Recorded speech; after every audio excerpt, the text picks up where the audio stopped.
Hey, what's up, my growing friends? Let's check out our habanero peppers. This grow is really banging, and I'm really happy with the way it's going. I'm really loving the switch from to beneficials and hygrozyme. This is back to how I used to grow. Just ignore them for days and days and days on end. I check these plants maybe every 4 days under the hood, check the pH, and that's typically after I check the pH. So just to clarify that, once I put new nutrients in and I get it stable, so it's usually day one. Let's say I have new nutrients on day one. Day two, I'll check the pH to see if it's balanced because usually some swing there. It usually goes up.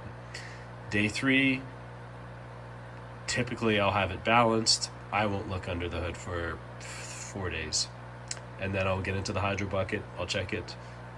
Usually need some water, and usually a little bit of a pH adjustment, but it's not out of range. It'll be like 6.2, 6.3 or something. I'll bring it back down, and that's it. I ignore these to the extreme, and I love growing like that.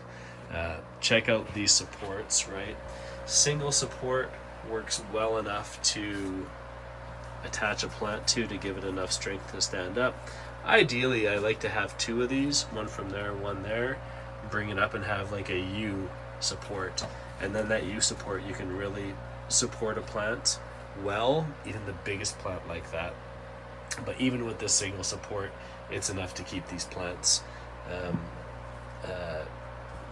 totally stable enough to grow. But I think I will add that other side. But yeah, they're doing really well. I used to do a whole thing with the vibrating toothbrush because it's like the vibrating bee, right? And just trying to get in here. And that's how I would pollinate.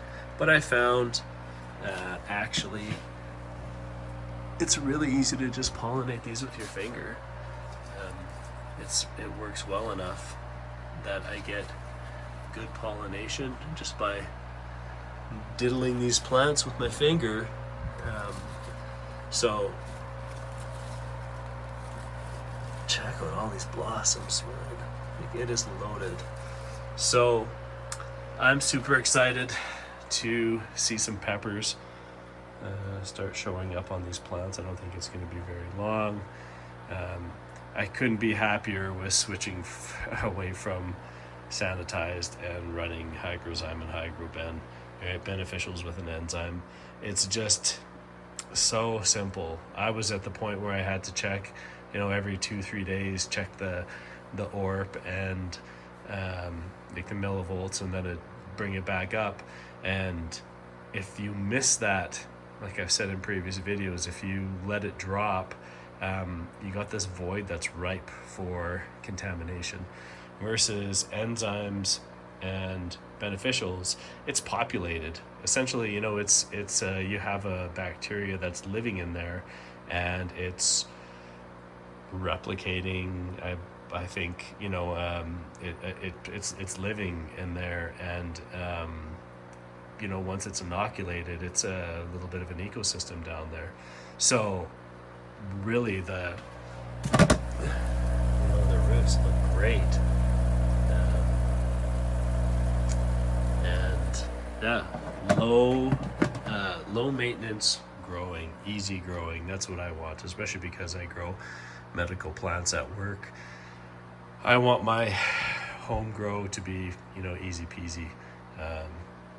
So that's exactly what it is. So thanks for watching. Like and subscribe, please. And yeah, I can't wait to get to work this next week, and I'm gonna show off some of our week 4, maybe going into week 5 of flower. Week 4, ending week 4, I think. And man, they're banging. They're absolutely banging. We're super impressed with this grow. So anyway, cheers.